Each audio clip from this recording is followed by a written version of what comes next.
Bong Marcoleta, imbestigahan kung planted ba Sec Abalos Remulla PBBM. Evelisa Sandro Marcos Duterte.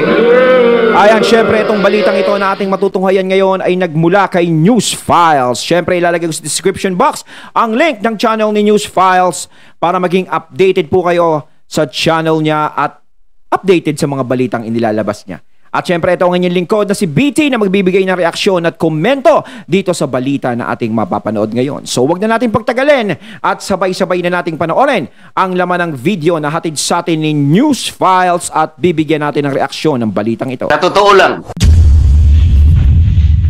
Pinagtanggol ni Sandro Marcos si First Lady Lisa Marcos at Pangulong Bongbong Marcos. Pumalag kasi ang mga anak ni dating Pangulong Duterte matapos tila ikinumpara ni First Lady Lisa Marcos ang kanyang anak sa mga Duterte na maraming tattoo. Sinabi ni First Lady Lisa Araneta Marcos na mababait ang kanilang tatlong mga anak ni Pangulong Ferdinand Bongbong Marcos Jr. dahil wala raw siyang nababalitaang may binugbog o kaya naman ay may tato ang mga ito. Tila patama ito ni Lisa Marcos sa magkakapatid na Duterte dahil kilala ang magkakapatid na ito na may mga tato at matapang. Samantala sa naturang panayam ay naging dahilan naman bakit tila nasaktan ang maraming may tato. Dahil tila ang tingin daw ng unang ginang sa mga ito ay masamang tao. Kaya naman ang lawyer at Pinoy celebrity na si Jimmy Bondok ay may supalpal kay Lisa Marcos dahil anya ay pardon the flex po. This is desiderata, my arm tattoo from long ago. It was a big decision to place something permanent of my skin for ultimate purpose for reminding me to find goodness all the time. Si Vivian Bilis ay may banat din dahil anya ay pag may tattoo ka, bad shot ka kay Madam First Lady. Ang celebrity lawyer naman na si Attorney Nick Nyangit nagbigay naman ng comment reaction sa parinig na ito ng unang ginang. Masama ba ang may tattoo?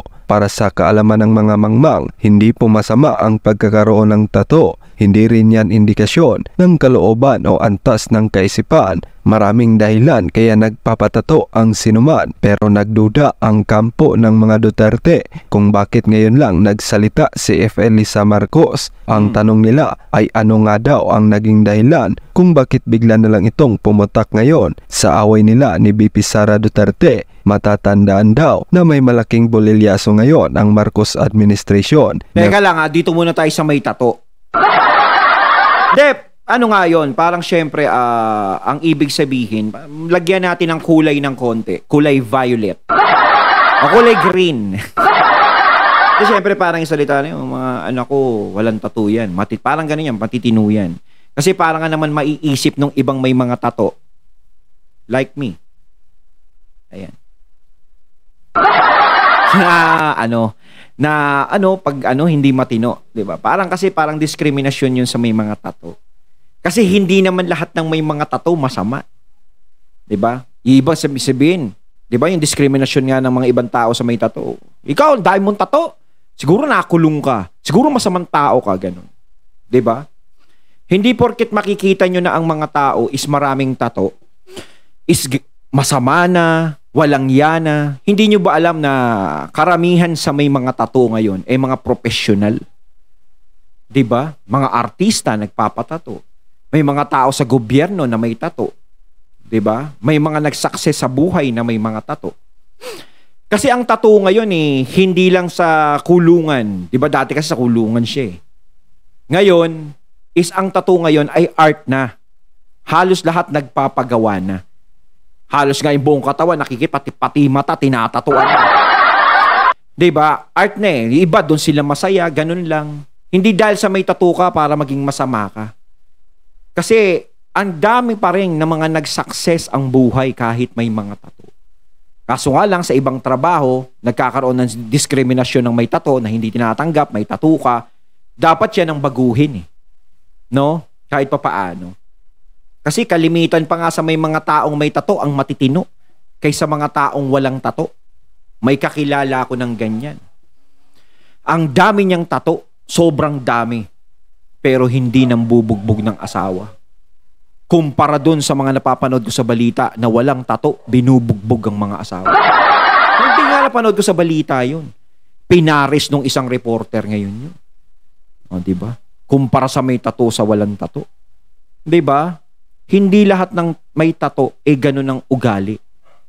At hindi lang yun bilang sa daliri na may mga mabubuting ugali o nag-success na ugali, kundi napakarami ang may tato ang nag-success. Matatandaan daw na may malaking bolilyaso ngayon ang Marcos administration na very questionable ang pagkakauli sa record-breaking na droga para daw ma-divert ang atensyon at para hindi na pag-usapan ng mainstream media. Ayon sa isang political expert na si Sas Rogando Sasot, ako ay naniniwala na dapat tong imbestigahan ni Congressman Marcoleta sa Kongreso kasi ito ang biggest drug haul in history and napaka-brazen kasi na I think tanghaling tapat pa to. Tanghaling tapat siya nahuli. Imagine nakatirik ang araw, may dala-dala kang 2 tonelada or 1.4 ton rather na kontrabando sa sasakyan mo. Ganun kalakas loob mo, iba ang backer nito. Ang tanong nga dito, makakasuhan kaya ang driver na to ni wala ngang mugshot? Sino ba to? Bakit ang lakas-lakas niya ng loob? Ay ganun, walang mugshot na lumabas.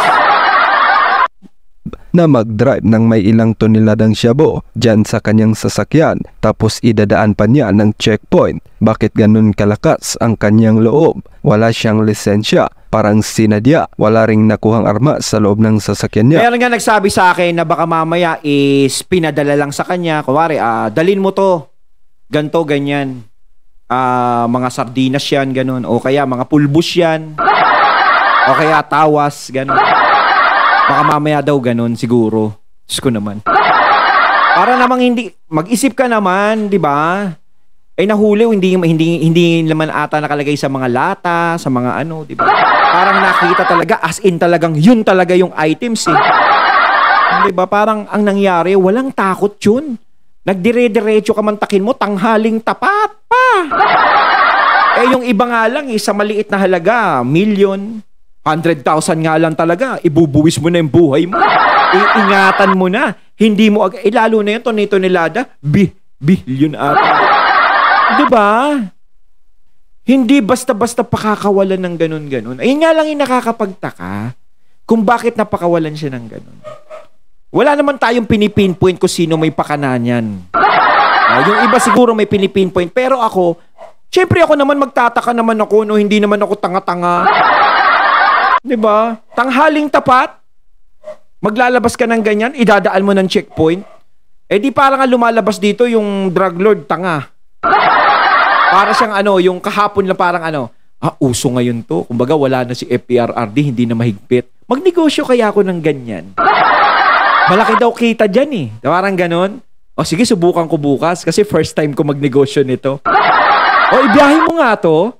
Huwag mo nalagyan ng mga huwag mo nang tapalan ng kung ano-ano, ibiyahe mo na lang.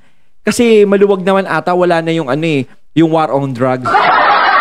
Sige, biyahe mo na kahit tanghali. Nagkakainan pa sila niyan.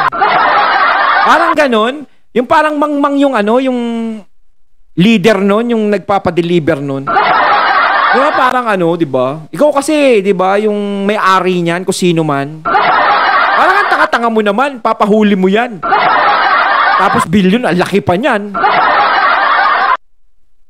Ang tanong, planted kaya ang mga ito? Pero ito ang nakakagulat, nilinaw ng pamahalaan na walang naging anomalya kaugnay sa totoong halaga ng shabu na nasabat sa Batangas nitong nakaraang Lunes. Hindi rin daw stage o for the show lang ang ginawa nilang operasyon dito. Sa kauna-unahang pagkakataon, sa kanilang pagharap sa media, sa Campo Crame, nagpaliwanag ang DILG, PNP at PDEA kaugnay sa naging pagbabago ng halaga ng nasabat na shabu sa Batangas noong nakaraang Lunes. Nauna nang sinabi na nasa 2 toneladang shabu ang nasakote ng mga otoridad at kalauna ay bumaba sa 1.4 tonelada o katumbas na lang ng 9.69 billion pesos mula sa nauna ring halos 14 billion peso sa kanyang pagpapaliwanag. Nabawasan pa yun. Tinuldukan na ni Interior Secretary Benhur Abalos ang agam-agam ng publiko na nagkaroon ng anomalya sa kanilang pag-uulat bagkos naging transparent anya sila Sa umpisa hanggang sa pagtapos ng inventaryo nito, sabi niya hindi naman daw obligado ang mga ahensya gaya ng PNP at PDEA sa pagbibigay ng estimate lalo na sa illegal na droga, pero posible nilang pag-aralan sa susunod na pagkakataon na maging maingat na sila sa pagbibigay ng kaukulang impormasyon, samantala nanindigan ang Matakin mo kasi nahuli siya, wala siyang ka-escort eh. Iba nga bumilib eh. Sabi, uy, walang nagbuwis ng buhay. Malinis ang pagkakahuli. Diyos ko naman. Sino ba ang tangang? Hahawak ng ganyan o mamumuno sa ganyan kung ipapahuli niya lang ng ganun-ganun. Yung tipong huwag ka magsama ng mga bodyguard o huwag ka magsama ng backup. Bilyon-bilyon niyang dala mo. Kaya mong ilusot yan. Simplihan mo lang. May ganun ba? Diba? Kasi kapag malaki ang dala-dala mo, Diyos ko, iiba dyan sinasabi, kahit buhay mo ang maging kapalit, kailangan maitakas mo yan. Mailusot mo yan. Tsaka Diyos ko naman, tanghaling tapat. Diba? At tsaka talagang mismong sa kalsada dinaan, no? Talaga. Kumbaga, eto na ako! Paparating na ako! Nasaan na kayo? Parang ano siya, no? Sureball na patag yung dadaanan niya. Mahalaan na hindi stage o for the show lang ang pagkakasabat ng malaking bulto ng droga sa Batangas, bukod naman sa nag-iisang sospek at yate na nakita ng mga Nag-iisang sospek. Gusto naman, laki-laki ng dala mo tapos iisang sospek. otoridad. May ilan pang bahay, mga naunang baka may mga kasama nakatago. No, mga nagtatago lang siguro. Huwag na tayo pumurma, pre, nahuli na eh. Baka mamaya malagas tayo. sakyan at 4 pang lugar na kasama ngayon sa kanilang iniimbestigahan na posibleng pinagdalhan ng mga droga. Ikaw bilang Pilipino, ano nga ba ang mas maganda? Merong tato o wala? Yan mga katunay. Ba kayo? Ano ang mas maganda? May tato o wala? Siyempre sabihin na iba yung wala. Iba naman, okay lang naman may tato. Importante dyan, di ba hindi lahat ng may tato ay masamang tao. Hindi lahat ng may tato is hindi edukado. Lahat ng may mga tato, lahat may artista, may tato, lahat. Diba? Lahat siya nag-success. So, meron ding mga hindi, diba? Pero wag tayong magbigay na masyadong diskriminasyon sa mga may tato. Diba? Dahil kasama na sa mundo natin ngayon yan. Na hindi planted ang pinakamalaging nasabat na droga sa Batangas. Dapat nga ba itong imbestigahan ni Congressman Marcoleta sa Kongreso? Isulat ang inyong reaksyon at komento. Yung operasyon na yan, peke yan eh. No, peke. Peke, ginagago tayo eh. Ginagago kayo eh. No? Sorry sorry. Sa mga PNP, mga kinakulan. Baka hindi nyo rin alam na ginagago rin kayo eh, no? Baka this is a need to know basis operation. Okay.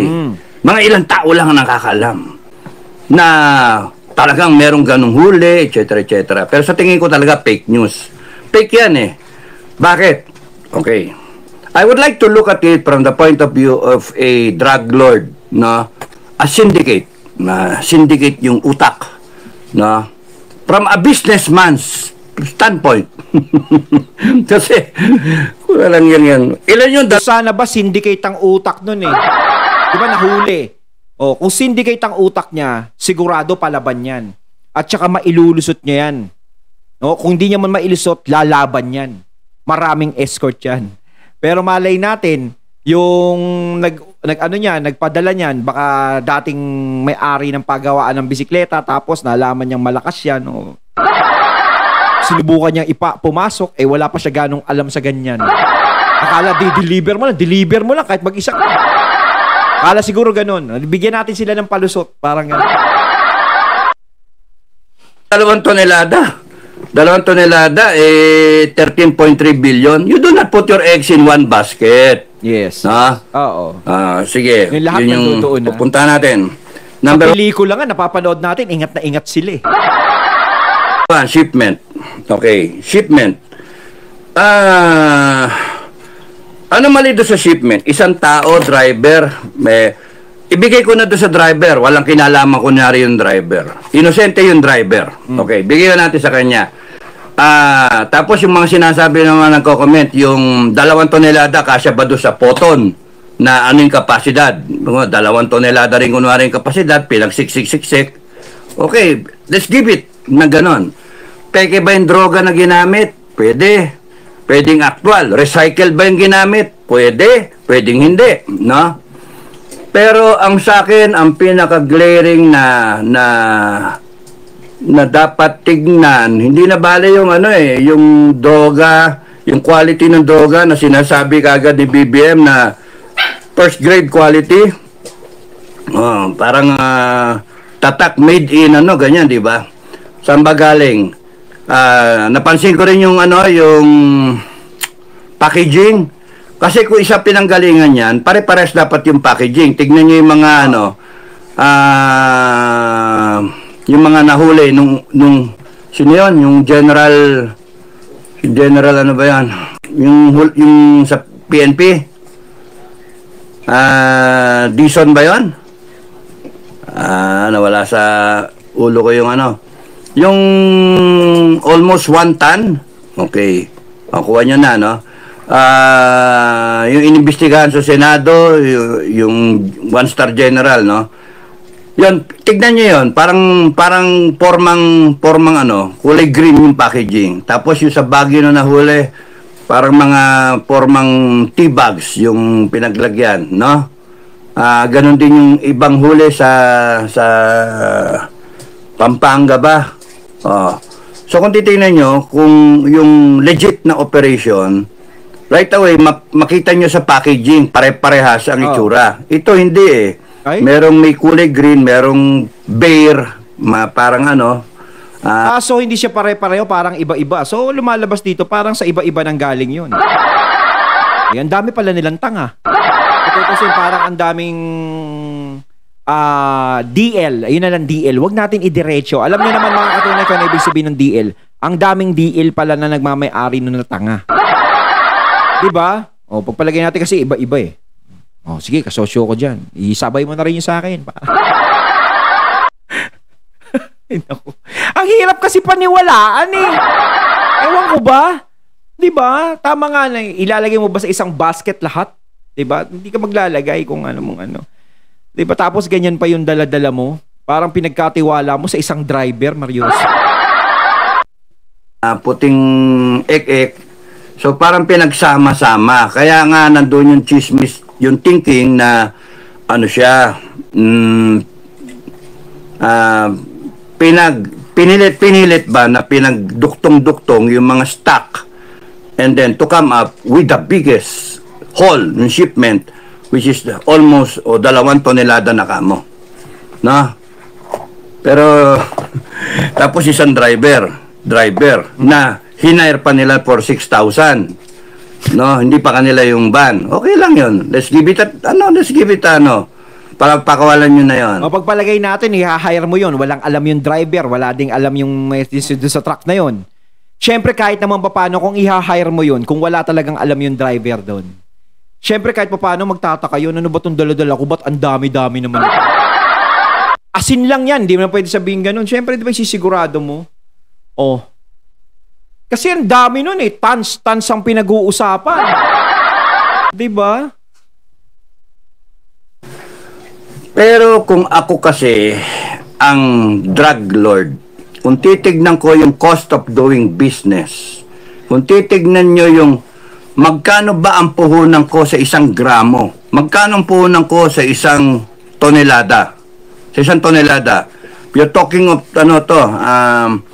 almost 2 tons, no? So, ang 1 kilo magkano? So, kunyari sa 13.3 billion worth daw ito, kunyari yan yung street price, no?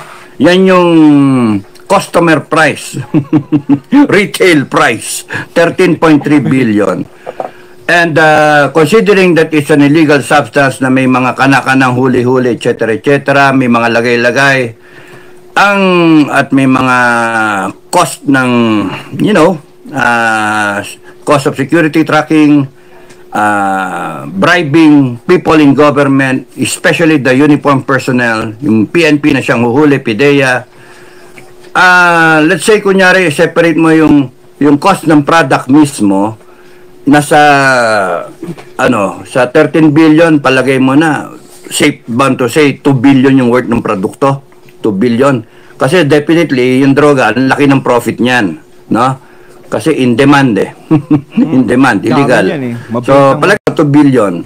And then yung cost ng bribing, well, they can pay 100 million sa isang kunyari sa customs o kaya sa port of entry, no? Either customs, coast guard or whatever. They can pay people, they can pay law enforcement. How much more money? So meron kang tinatawag ng yung cost of product and cost ng operations. Yung operations, pagka pumasok na siya sa port of entry, no? Ita-tracking mo na siya, securing it, and then lalagay mo na sa mga safe houses mo, and then for distribution. So cost of operations, lahat-lahat, abutin mo siguro another 1 billion or 2 billion na rin kamo, so 4 billion. Punto. If I am the drug lord, kung ako yung businessman, from the point of view ng business, malaki yung pinag-uusapan natin pera. Malaki investment ko. Kung 2 billion na lang kamo, Diyos mio, 2 billion, ilalagay ko sa isang tracking na walang kasama. Stupid Stupid. Kaya nga ang dyan, at the very least, no? Kaya nga ako nagbabayad kunyari ng mga general. Hoy, baka may sabihin ako drug lord, hindi ako drug lord. Operator lang ako, na intel operator lang ako. I'm looking at it from the standpoint ng ng military standpoint, no? How people operate. Know thy enemy. Sun Tzu, know thy enemy. Okay? So kung ikaw yung drug lord, you have 2 billion na naipasok dyan, at least 2 billion o kaya 4 billion, you do not ship 4 billion in one setting. Kasi yung 3 billion, yung 13 billion na yon, that's the selling price na. Street price. Kasi nangyari, sinugal no? So kung titignan mo, ang laki ng cost, ang laki ng ang laki ng value, street value. Pero kung titignan mo yung cost of doing business, kunyari 4 billion, easily na ipasok mo na dyan, puhunan mo. Ang laki nun. 4 billion, ilalagay mo na sa isang truck. Ayun, natating natin ngayon ng video na nagbula kay News Files at syempre si Captain Dado nga, pinaliwanag niya. Kahit ako, naguguluhan ako sa ganun. Diba? Parang mali talaga. Hindi lahat ibubuhos mo dun sa isang lakaran lang. Syempre kung ikaw talaga business-minded ka, alam mo yung ginagawa mo. Hindi para isugal mo na lang siya ng ganun dahil mamaya baka may bulilyaso. Diba? Kayo mga katunay na masasabi nyo tungkol dito. Comment lang po kayo sa comment box. So once again, I'm BT and I'm out. Peace.